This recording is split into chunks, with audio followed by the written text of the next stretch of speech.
Alright, so I got this completely stock Razor SX500, and I didn't get a video of it running stock, but it's really slow. So I think the first mod we're going to do is we're going to take the 36 volt lead acid batteries, and we're going to put some, first I'm probably going to put some lithium polymer batteries, and we're going to try to put 48 volts on the stock controller, and we're going to ride it like that and kind of see how it is. The whole goal of this bike is eventually go brushless and the whole 9 yards, maybe 72 volts, that'd be cool. But for right now, we're just gonna get rid of the stock boat anchor batteries, put some lithium batteries in it and go ride it and kind of see how it is. But out of the box, it really only does about 15 miles an hour. It's pretty gutless. So it's got good torque, but it tapers off really fast at the top. So I'm gonna get these ripped out. Once I get these ripped out, I'll show you guys how I'm gonna mount them. And also the goal is to be able to put the plastics back on and make it look completely stock. I'm not putting a BMS on it for now. We're just gonna use a RC charger to keep the batteries charged. But once I get it all back together, we're gonna go ride it. And then I also have another bike, an MX650, that's already brushless, 48 volt, and that's got a lithium iron phosphate battery on it. So it'd be cool to drag race this versus that. Obviously that one will be faster, but we're just gonna do incremental steps on this one before we go full brushless. So I'll show you guys once I get it all done. All right, so currently I'm pulling almost 500 watts on our little power station deal. I got the solar panels plugged in right now. The sun's not out, so we're not making a whole lot of power. But right now we're charging this big old lipo at 8 amps, and then we're charging the electric dirt bike. So this is 48 volts at 5 amps, so pretty good amount of power. I'm just keeping an eye on the cells because I don't have a BMS on this. So we're just gonna let those get to like 3.55, 3.6. But this thing works freaking really good, and I got the wooden battery right there hooked up, so everything seems good. But this is the main reason I built this thing, is because this charger here is a DC only charger, and I can push as much power as I want through that, and this setup is very well capable of doing so. But just it, I wanted to show you guys. So I'm gonna top this dirt bike out, and then I'm gonna get the other one put together, and maybe we can go for a little test rip and kind of compare the two. So this one's the one that's brushless. As you can see, it's got the 1800 watt Vol motor on it.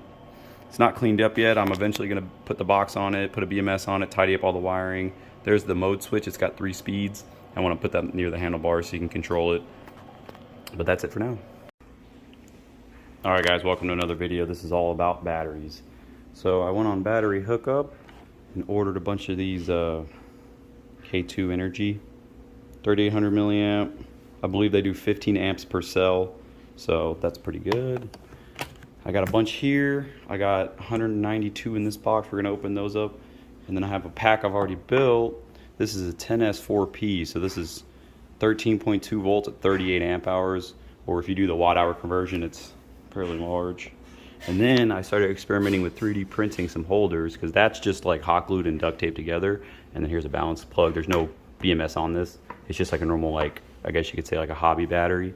You have to use a smart charger to charge it. But these, I'm gonna experiment using, I'm gonna build like these cell modules, spot weld them all together. That one's also spot welded. I'm gonna spot weld these into 1S modules, 10P, and then I'm gonna build pretty much the same thing as this, but we're gonna use these cell holders, so we're gonna give those a shot. These are the same cells that are on the Razor MX650 build. So I'm gonna do a full video once this thing's kind of done getting tested out. Right now I'm just charging it after a 6.5 mile ride. I just want to see how much milliamp hours it used. So it's already put in 1500. We're at 3.4 volts per cell. Once it gets to 3.65, it's full. So we'll see what that takes. But these are also the same cells. As you can see, you can barely see the white. These are also kind of ghetto made, but they do work. No BMS as well, just a hobby charger to charge them, which is a pain in the butt, but I did order 2 of the Dali 16S BMSs for lithium iron phosphate, and they're Bluetooth, so it'll be really nice to be able to, you know, hook it to your phone, look at your discharge, look at your voltages, look at all the cell balancing and all that good stuff. So, and then I want to be able to build a really big battery. So my plan is I'm going to build 4 of these out of these, so it's going to be a 16S 38 amp hour battery. So it'll be like the monstrous 48 volt, and I want to be able to make a super long range scooter or dirt bike, whatever. So we're gonna build this one up still. This one still has a brush motor on it, but we might just run it with this with a brush motor just to see how it is. It is gonna be a lot heavier with this many cells on it, but the whole goal of this project is to have something that goes about 30 miles an hour, which is what that one does. but be able to go like, you know, 20, 30, 40 miles maybe. And it'd be really cool to do a full range test and actually see what we get. So I'm gonna get all the cells out and I'm gonna kind of lay them out just to see visually how much room they're gonna take up and all that good stuff. So I'll show you guys when I get them all unboxed. The bane of existence, packing pay nuts. These are gonna make a huge mess. Unfortunately, when I bought this case of batteries from Battery Hookup, these are a little cheaper to buy. It's 120 for, I don't know, it was like 260 shipped, 280 shipped. But of course, I put 2 of these in my cart to buy 2 more.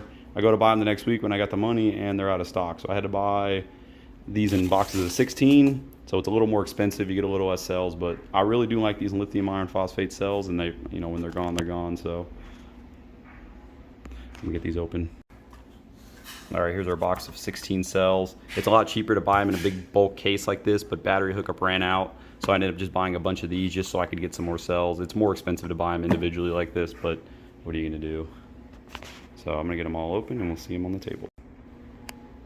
All right, got all the cells unboxed. So from here forward, it's 300 cells or 260 cells total.